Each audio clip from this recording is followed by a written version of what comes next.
सैयद अब्दुल्ला सुल्तान अस्सलाम वालेकुम, आपको खुशामदीद करता हूँ हॉरोस्कोप मेकर में। साल 2024 की बहुत बहुत मुबारकबाद। अल्लाह ताला ये साल खुशियों से भर दे, तंदुरुस्ती से भर दे और तमाम नेमतों से अल्लाह ताला आपको मालामाल करे। एक रिक्वेस्ट है, चैनल को सब्सक्राइब जरूर करें और बेल आइकन को जरूर प्रेस कीजिएगा। हम साल 2024 ईयरली प्रेडिक्शंस दे रहे हैं और उसमें हम बड़े प्लैनेट्स का जिक्र करेंगे, उनकी मूवमेंट का जिक्र करेंगे और उनके फैक्ट एंड साइड इफेक्ट्स क्या आएंगे आपको और वो क्या डेट्स होंगी, वो सारी चीजें आपसे डिस्कस करते हैं। तो बढ़ते हैं वीडियो की तरफ। जुपिटर इस साल 3 तरह की एक्टिविटी करता हुआ नजर आता है और हम तीनों एक्टिविटी को मुख्तलिफ मौकों के ऊपर जायचे में डिस्कस करेंगे। और उसकी पहली एक्टिविटी को डिस्कस करें अगर, तो जुपिटर इस वक्त आपके 11th हाउस में है, 11th एंगल के ऊपर है। ये टॉरस है, ये आपके बड़ों का घर है, बड़े बहन भाइयों का, या आपके वो तमाम खैर ख्वाह जो उम्र में बड़े हों और वो तमाम लोग जो आपकी जिंदगी में हैं और वो उम्र में बड़े हैं। और ये चूंकि आपकी ख्वाहिशात का घर है, आपकी ट्रैवलिंग का घर है, आपके सोर्सेज का घर है और मीडिया का घर भी बनता है। तो जुपिटर आपका लक है, आपकी जहनीत है, आपकी हसासियत है, आपकी ख्वाहिशात है। तो जुपिटर ऑन करता है आपके 6th एंड 9th हाउस को। 6th हाउस आपके जॉब को, सर्विसेज को, 9th हाउस आपके मजहब को और आपकी रूहानियत को, दुआओं की कबूलियत को डील करता है। तो जुपिटर का 9th हाउस में होना लास्ट 4 मंथ जो आपने 2023 के गुजारे हैं उसमें बहुत ज्यादा मैं देखता हूं कि आप जज्बाती थे, इमोशनल थे, आपकी इमोशनल डैमेज हुआ है आपकी पर्सनालिटी को। आपके अपनों ने, खसूसन आपके ब्लड रिलेशंस, बहन भाइयों और आपके वो तमाम दोस्त जो उम्र में बेशक एक दिन आपसे बड़े थे, उन्होंने आपको काफी ज्यादा डिसअपॉइंट किया है। और जो सर्विसेज आप दे रहे थे कैरियर में, जो पीक पर आप थे, उस पीक पर आप लास्ट 4 मंथ नहीं थे। उन चीजों को अब मैं रिकवरी में देख रहा हूं। 1 जनवरी से जुपिटर की रेट्रोग्रेशन खत्म और उसकी डायरेक्शन स्टार्ट हो चुकी है, वो 25 मई तक रहेगी। तो ये जो एरिया है, ये एरिया बवाज़े करता है कि आप की जो रेप्यूटेशन है वो बहाल होगी और वो बहाल होगी, प्लस आपके पास इख्तियार होगा, आपकी मैनेजमेंट वापस आ जाएगी, आपकी जॉब सर्विसेज कंटिन्यूसली अब चलेगी। वो तमाम लोग जिन्होंने कहीं ना कहीं आपको डैमेज किया है वो रिकवर होंगे, वो वापस होंगे, पैसों के लॉसेस रिकवर होंगे आपके। ये जुपिटर का फर्स्ट फेज याद रखिएगा और इसको हम आगे डिस्कस वीडियो के सेंटर में करेंगे। मजीद इस वक्त हम देखते हैं कि साल जब शुरू हो रहा है तो सन आपके 7th एंगल के ऊपर है और मार्स 4 जनवरी को 7th एंगल में आ जाएगा। कैंसेरियंस, ये बेस्ट टाइम है आपकी जिंदगी का रोमानवी, रोमांटिक, नया पार्टनर, नई शादी, इसके साथ साथ लाइफ पार्टनर और उसके साथ जो आपका टाइम स्पेंड होगा, निकाह, रुखसती, मंगनी, शादी, मैं समझता हूं कि इजहार मोहब्बत के लिए ये वक्त सबसे बेहतरीन वक्त है। और मियां बीवी में जो मसाइल थे उनको खत्म करने का बेहतरीन वक्त जनवरी है और ये पोजीशन आपको मिली रहेगी पूरा जनवरी। सन यहां से मूव करेगा, सन आपके एंगल पर चला जाएगा, कुछ हेल्थ इश्यूज आएंगे, कुछ फिक्र आपकी मजीद 22 जनवरी से 22 फरवरी कुछ फिक्र आपको ज्यादा सताएगी, मुख्तलिफ चीजों को लेकर आप सेंसिटिव हो जाएंगे, हड्डियों के इश्यूज, बुखार का होना, इस तरह की चीजें लगी रहेंगी। सन 8वें घर से निकलेगा तो 9th हाउस में चला जाएगा। 9th हाउस मजहब का घर है, दुआओं की कबूलियत का घर है, रूहानियत का घर है, फ्यूज बरकत समेटने का घर है, दुआएं समेटने का घर है, दुआएं देने का घर है और हज उम्रे का घर है, मजहबी मुकामात का दीदार करने का घर है, किसी बुजुर्ग के जेरे साया बैठने का घर है। तो सन 9th हाउस में जाएगा, आप मजीद इंजॉय करेंगे, आपकी शख्सियत को पुरसकून मिलेगी, आपकी रूहानियत, आपकी रूह को एक कुव्वत मिलेगी, निखार होगा। सैटर्न जो है वो आपके 9th एंगल पर ही है। 2024 पूरा वो पाइसिस के अंदर है। मार्च में वो आया था 2023 में और पूरा साल 2023 का वो 9th एंगल पर रहा।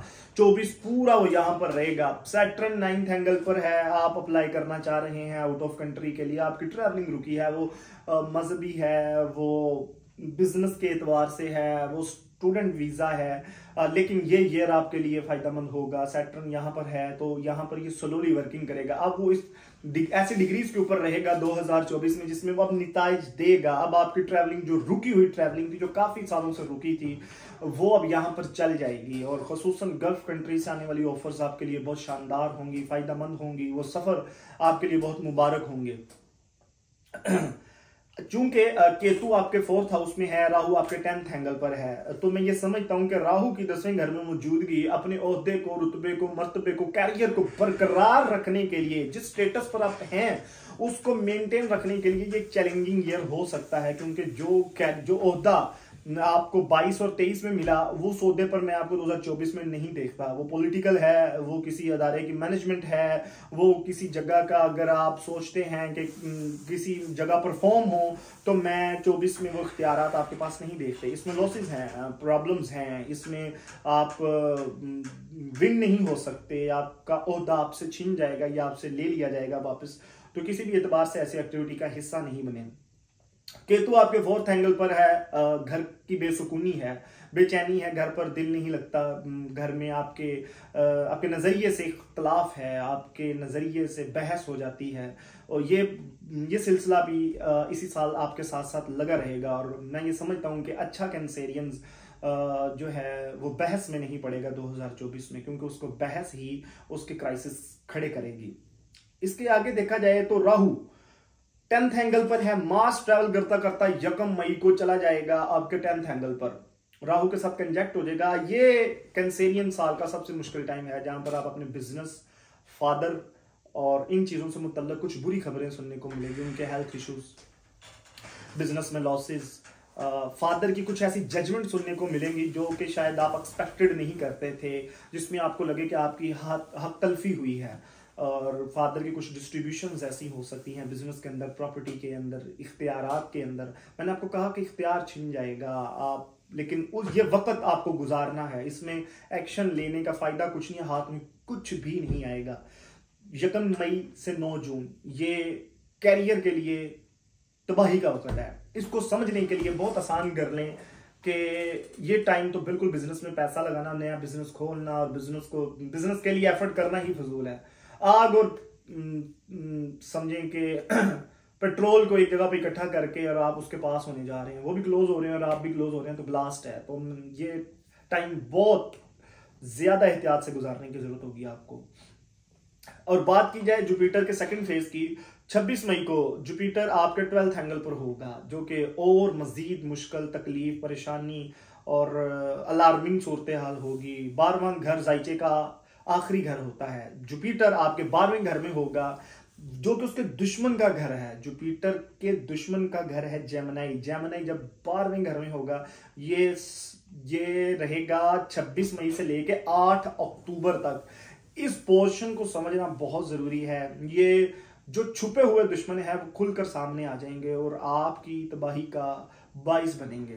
दुश्मन की चाल कामयाब होने की अलामतें हैं। आप हॉस्पिटलाइज हो सकते हैं, आप परेशान हो सकते हैं, डिप्रेसिव हो सकते हैं, आपके हेल्थ इश्यू सॉल्व नहीं होंगे।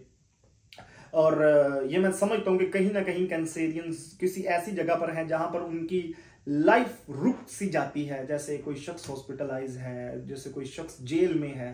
हर एतबार से ये फिक्रमंद चीज है। और ये पोर्शन दोबारा आसानी की तरफ 9 अक्टूबर से लेकर 31 दिसंबर तक ये दोबारा रिकवरी का है। दोबारा जो आप डैमेज हुए हैं, जो लॉसेस आपने देखे हैं ना 26 मई से 8 अक्टूबर तक, उसकी रिकवरी होगी 9 अक्टूबर से 31 दिसंबर। कैंसेरियन इस साल आपको चंद रेमेडीज करने की बहुत ज्यादा जरूरत होगी। और मैं ये समझता हूं कि पीला पुखराज, कैट आई स्टोन और पीर का सदका, ये आपके यहाँ बहुत ज्यादा फायदे दे सकते हैं आपको। और पीर को सफेद रंग की चीज, चीनी, चावल, अंडे, दूध में से कुछ भी आपको एक चीज सदका करनी है। और ये थी ईयरली कैलकुलेशंस जो मैंने आपकी खिदमत में पेश कर दी। और उम्मीद करता हूं कि आप इन डेट से फायदा उठा सकते हैं और बच सकते हैं। अपने एस्ट्रोलॉजर को इजाजत दें। अल्लाह हाफिज।